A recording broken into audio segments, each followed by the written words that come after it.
Ok, bonsoir. C'est juste, j'avais promis de faire cette vidéo sur euh, nos, nos pays, parce que beaucoup de personnes j'allais dire, regardent les frères burkinabés d'un autre œil, ou nigériens d'un autre œil, ghanéens d'un autre œil. En fait, on ne sait pas en fait notre histoire. Et quand on ne connaît pas son histoire, il y a beaucoup de choses qui nous échappent et il y a beaucoup de choses que nous faisons qui ne vont pas ensemble sur la même direction de la cohésion sociale. Aujourd'hui, on va parler un peu de la Côte d'Ivoire et du Burkina, et de la Haute-Volta depuis jusqu'au jour d'aujourd'hui. C'est un peu du rabassé.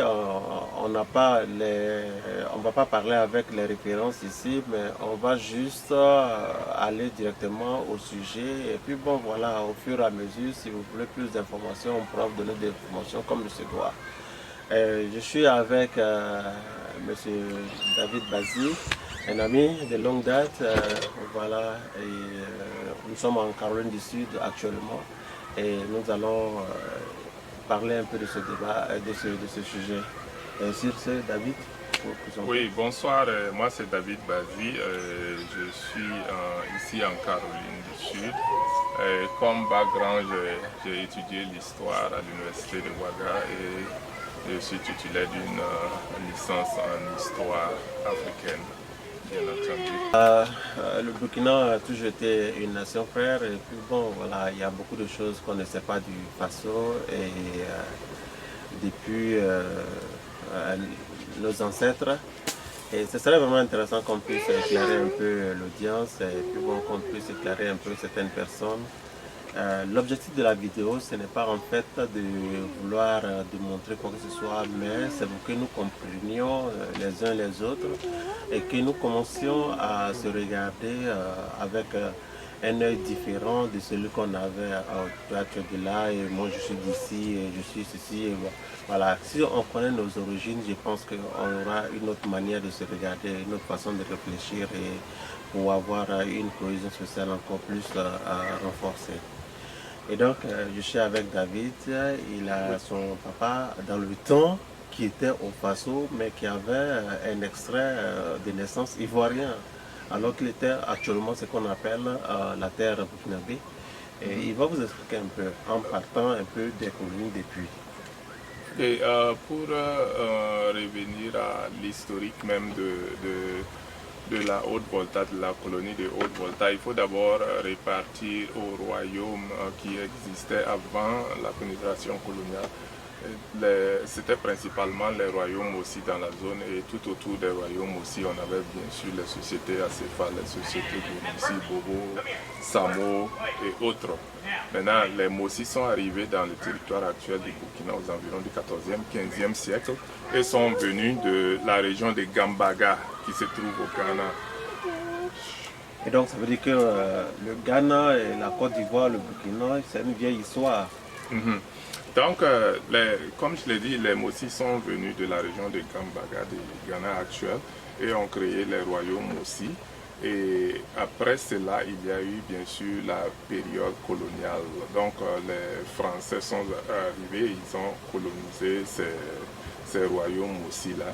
Et les royaumes aussi, et puis toutes les sociétés qui étaient dans la zone faisaient partie du Haut-Sénégal-Niger. Donc après ça, il y a eu la création des colonies. Et la colonie de Côte d'Ivoire existait, mais il n'y avait pas la colonie de la Haute-Volta. La colonie de la Haute-Volta a été créée en 1919. Et bien avant cela, mon papa est né en 1918. So, il est né avant la création de la colonie de Haute-Volta. Sur son acte de naissance, c'est écrit Haute-Côte d'Ivoire. La Haute-Côte d'Ivoire. Donc la Haute-Côte d'Ivoire regroupait toute cette zone de Bobo, du Lasso jusqu'en remontant vers Ouagadougou, et tout ça, ça faisait partie de la Côte d'Ivoire. Donc mon papa est né avant la création de la colonie de Haute-Volta. Maintenant, quand ils ont créé la colonie de Haute-Volta en 1919, lui, il existait déjà. Donc la colonie est née après lui. Après lui. Voilà, justement. Et donc, du coup, il était ivoirien. Donc, voilà, du coup, il était ivoirien de la Haute-Côte d'Ivoire. Et après, quand ils ont créé la colonie de Haute-Volta en 1919, donc il s'est retrouvé tout d'un coup, sans bouger, il s'est retrouvé tout d'un coup voltaïque maintenant. Voilà.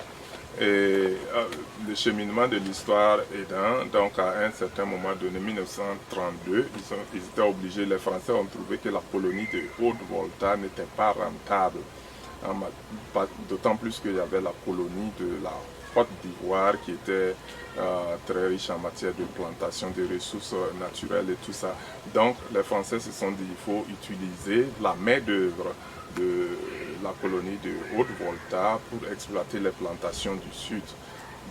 Et donc c'est ce qui explique le mouvement des Burkinabés, des voltaïques en son temps, qui ont leur facilité la migration là-bas pour s'installer et puis travailler pour pouvoir développer la côte, les plantations. Pour travailler dans les plantations, il fallait avoir la main-d'œuvre. Donc,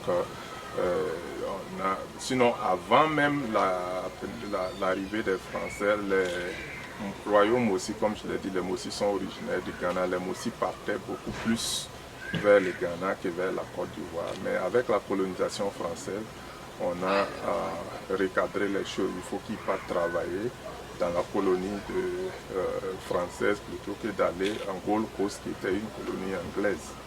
Donc, c'est ainsi que les gens du Nord descendaient beaucoup plus vers le sud pour travailler dans les colonies, dans les plantations. En 1932, comme je l'ai dit, la colonie de Haute-Volta et les Français ont jugé que ce n'était pas économiquement viable, donc ils ont supprimé la colonie. Et on se retrouve encore dans la haute Côte d'Ivoire, comme avant 1919. Donc on fait partie de la Côte d'Ivoire pour une deuxième fois, quoi. Donc, et si on repart un peu vers Ouézin Coulibaly, l'influence qu'il a eue sur les leaders africains, entre autres, on s'est dit que Oufoué qui était déjà je crois, à l'Assemblée française déjà, et lui qui a siégé après aussi. Quel a été son rôle en réalité au niveau oui. Les Daniel Wenzen Coulibaly, c'était la classe intellectuelle en son temps, c'est-à-dire ceux-là qui sont allés à William Ponty. Donc ils ont fait l'école William Ponty de Dakar et tout ça. Ils sont de la même génération, les Daniel Wenzen Coulibaly, les Nazi Boni, les Houphouët-Boigny et autres.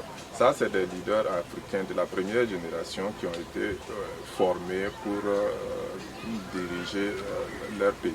Et Daniel Wenzen Coulibaly, il est Boava, il est de mon groupe ethnique du Burkina Faso, mais il a représenté le territoire de la Côte d'Ivoire, la Haute Côte d'Ivoire et la Côte d'Ivoire actuelle dans l'Assemblée nationale française, tout comme Houphouët-Boigny aussi était un député français. Si je me rappelle bien, Ouézin Coulibaly, il a aussi occupé des postes hautes représentants en Côte d'Ivoire. Absolument, absolument. Avant de rentrer au Faso également. Absolument, oui. Donc, comme je l'ai dit là, quand la colonie de Haute-Volta a été reconstituée en 1947, avant d'arriver aux indépendances, la Côte d'Ivoire avait exprimé le besoin d'avoir Daniel Wenzen Coulibaly en Côte d'Ivoire parce que c'était un haut cadre politique. Et il a participé à la création du RDA et c'est lui qui a fait le tour, on l'appelait le lion du RDA, qui a fait le tour, qui a implanté les RDA en Côte d'Ivoire, dans la colonie de Haute-Volta, au Mali. Vous voyez qu'il y a la section RDA dans tous ces pays d'Afrique de l'Ouest. C'était l'œuvre de Daniel Wenzen Coulibaly. Donc en fait, c'était comme un mentor de Houphouët-Boigny. En fait, ça c'est le RDA, c'est très important parce que là, il faut voir, c'est comme si la Fédération africaine a existé avec le RDA par le passé. Et donc, pour casser cette fédération, on est parti maintenant en termes de pays, pour ne pas que... Parce que je pense que tout était géré par Dakar par le passé. Parlant de la fédération, puisque pendant la période des colonies, il y avait ce que l'on appelait l'Afrique, l'Afrique occidentale française, qui regroupait toutes ces colonies françaises-là, et dont le siège était à Dakar, bien sûr. Donc, toutes ces colonies étaient en quelque sorte regroupées avec des représentants des députés à l'Assemblée. était représenté aussi à l'Assemblée nationale française. Si on veut voir le Parlement de l'AOF, c'était comme la basse chambre, et puis le Parlement français de la haute chambre. Tu peux être élu comme député français. Tu sièges à Paris, au Palais Bourbon. Et puis, bon, tu peux être élu comme député territorial, tu sièges bien sûr à Dakar. Donc, il y avait une sorte de fédération qui était là. Mais quand on cheminait vers l'indépendance, et on ne pouvait pas donner l'indépendance à cette fédération comme ça. Si elle reste ensemble, ça sera une puissance qui peut menacer les intérêts de la métropole, la France bien sûr. Donc, il faut tout faire pour disloquer cette fédération de l'AOF. C'est cela qui explique que on a disloqué cette fédération. Chaque colonie est allée de son côté et a pris son indépendance de son côté.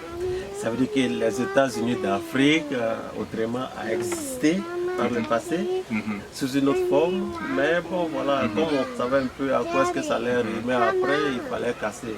Et c'est ce qui a donné un peu ces pays et autres là. Mais qu'est-ce qui explique la division selon toi entre ces pays-là? Actuellement, si on veut voir après l'accession à l'indépendance de ces différents pays-là, il y a eu